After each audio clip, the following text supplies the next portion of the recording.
I think that one's reality is a result of your intention and your attention. It's through spiritual practice that I've recognised that my own impermanence, my own irrelevance, in fact I'm just a person shuffling through life. I ain't really no different now from when I was a little kid. And all I want really is that I don't want that feeling in my stomach that people are being treated badly. I don't want a feeling that people are being exploited. People need to live spiritual lives, all of us. I'm a person, and it's good to have access to the infinite consciousness that is available to all people, but through the five senses is delineated, keeping us trapped on a material plane. We think reality is what we can apportion through the limited instruments of the senses, but reality is of course far beyond that. Spiritual data, we don't have the correct instruments to receive it, and we live primarily in the realm of the senses. Anything that we're describing through science, we're describing through the prism of the five limited senses. Our eyes can only see between infrared light and ultraviolet light. There's light bouncing around everywhere. Our ears can only hear a tiny decibel range, can't hear the noise of a dog whistle, can't hear any high-pitched frequency sounds. Isn't it likely then that there are other vibrations, frequencies, energies, consciousness moving through the universe? Consciousness is an amorphous and expanding entity. I think that we allow our consciousness to be prohibited by our senses, prescribed by our senses, living in the realm of these five apertures into our reality. But reality is limitless, space is infinite, time eternal. Through yoga, one can temporarily break the bonds that chain us to the mundane, the mondial, that which is of the earth, and we can temporarily at least receive a taste of the infinite. I don't want to get too cosmic about it, but we are just this sort of temporary blob of atoms, endowed with consciousness for the merest moments in infinite space. Meditation and yoga, these are fundamental parts of my life. I think it's difficult these days with religion getting such a rough ride, the Pope resigning, bloody terrorism and nonsense. It's difficult to find an access to spirituality, but we are by our nature spiritual people. If we don't have access to spirituality, we suffer as individuals, society suffers. We need to recognise at some point that within ourselves there's an infinite capacity for connection with all things. Well, I love the fact that you describe it as you have a daily access to unseen realms of power. Daily access to unseen realms of power. Not just me, everyone has that.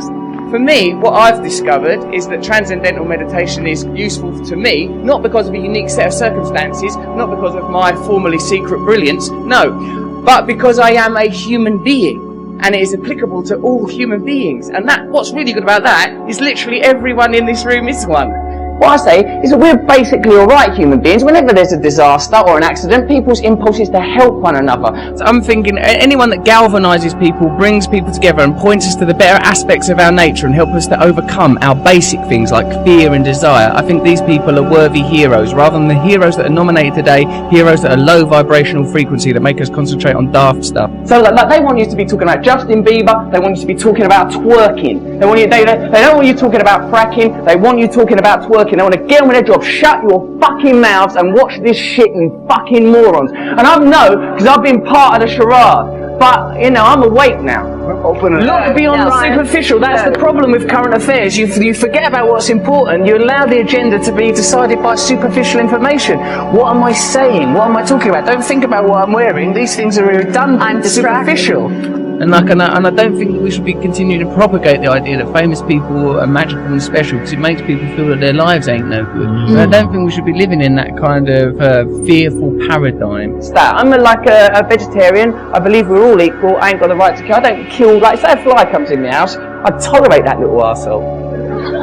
Because I feel like he's a fly, he's just on his journey here through life. When I'm meditating or praying, I say the infinite creative force that brings into being all phenomena and guides all life, I say, can you move through me? And things that actually work, you sort of treat them, you sort of shirk them off as if, as if you owe them money, and you don't, I've got to avoid yoga and meditation. They've been portrayed quite brilliantly by the mainstream as sort of somehow luxury, but into luxury, or artificial, or superficial. It's absolutely integral. It's absolutely the most authentic thing, more real than any of us. If people are happy, they're happy. They don't need it. If there's not a problem, there's not a problem. But I think if people have some sort of yearning or dissatisfaction or some itchy irritability, then it might be because they're not looking in the right direction for a solution, and that they should look within, and that within them there is a limitless, infinite capacity capacity for bliss through connection to higher things. You cannot define yourself in reference to other external coordinates. You must define yourself internally with your relationship with a higher entity. Think of yourself as a manifestation of some higher thing, some higher frequency. This is the visible realization. And you know that because you can't see atoms, can you? And you certainly can't see the forces that hold atoms together.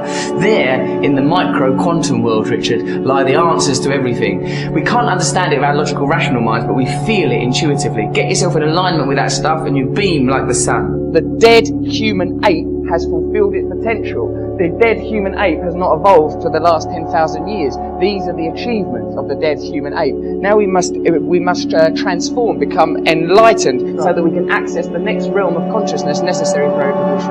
I think we elect to ignore the spiritual at our own, and it causes a deficit for ourselves and for our culture and for our planet. I think that we are too easy to identify ourselves as individuals. That idea is fortified daily through, as we said before, the stimulation of primal desires, that which anchor us to the self, and we ignore that we're here for such a short while, that we're all basically the same as one another, we're all connected to each other, and we have a collective responsibility to. God is not something that's about thinking you're better than someone or a reason to have a war with someone. It's that within us, beneath and beyond our identity as human beings, driven by fear and desire, defined by the realm of the senses and the material self, which is transitory, there is a divine self that is connected to all living things, that isn't part of an infinite source of creativity. You could probably describe that using quantum physics or science if you want. I choose to believe in God because I think what that is the recognition that there is divine beauty in all of us, and if we prioritise that over our own selfish material need, then we will naturally create a culture more in harmony with our planet and we'll have a chance. I think it's one of the great sadnesses of modern life, because of our disenfranchisement and disillusionment with religion, that we don't have access to these ideas. And yoga and meditation for me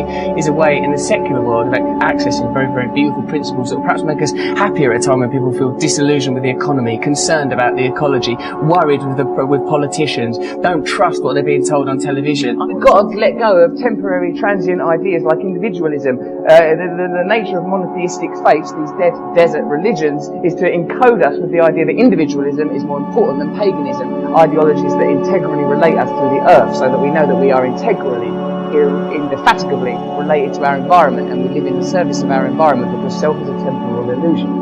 I suppose the ultimate truth is oneness, that this is a temporary illusion, that we are temporarily occupy these flesh puppets. We believe so much in our identities, we believe in our individualism, and I talk as a very sort of egotistical man. Look at my hair, look at these bracelets, look at these ridiculous boots. I'm a person who believes in the nature of my own individualism and my own identity. But on a deeper level, I recognise that all these things are transient, and what's important and what's defining are the things that we all share: love, unity, togetherness. As long as we have cultural narratives that eschew these ideas, that suppress these ideas in favour of negative human traits, greed, selfishness, lust, as long as these ideas are promoted, we'll exist in opposition to one another and will be exploitable by corporations that prey upon these negative facets of humanity.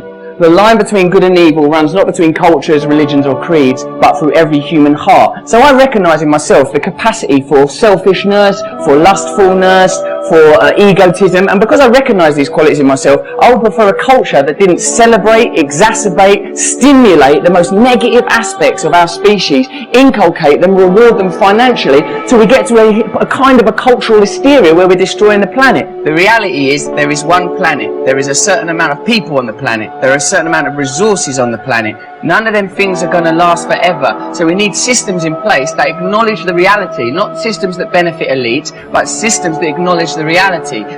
People need to have access to the resources. Can't lie to people so that people in power can continue to augment and grow their own power and satisfaction while normal people are exploited.